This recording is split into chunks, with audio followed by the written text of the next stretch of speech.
ஆந்திர மாநிலம் காக்கிநாடா அருகே புஷ்பா 2 இரவு காட்சியை பார்த்த தமிழக இளைஞர் ஒருவர் அரசு பேருந்தை கடத்தி சென்று தூங்கிய நிகழ்வு பரபரப்பை ஏற்படுத்தியுள்ளது.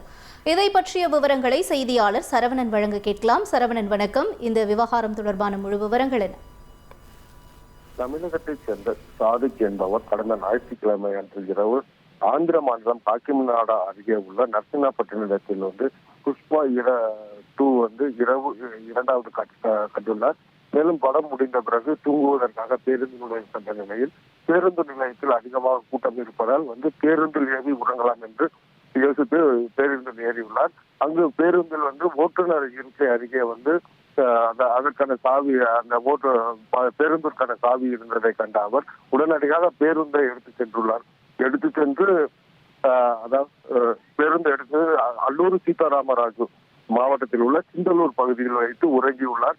பேருந்தை காணாமல் போக்குவரத்து நிர்வாகத்தினரிடம் போக்குவரத்து துறையினர் தகவல் அளித்தனர். இதன் பேரில் வழக்கு பதிவு செய்த போலீசார் அந்த பேருந்தை தேடினர். இது அதே அருகில் உள்ள மாவட்டத்தில் உள்ள சிந்தலூர் என்ற ஊரில் இருந்ததாகவும் அதில் அவர் உறங்கிக் கொண்டிருப்பது கண்டுபிடிக்கப்பட்டது. உடனடியாக அவரை பிடித்து விசாரணை நடத்தி வருகின்றனர். பேருந்தை கடத்தி சென்ற விவகாரம் அப்பகுதியில் பெரும் பரபரப்பை ஏற்படுத்தியுள்ளது. நன்றி சரவணன். செய்திகளை உடனுக்குடன் தெரிந்து கொள்ள உடனே சப்ஸ்கிரைப் பண்ணுங்க.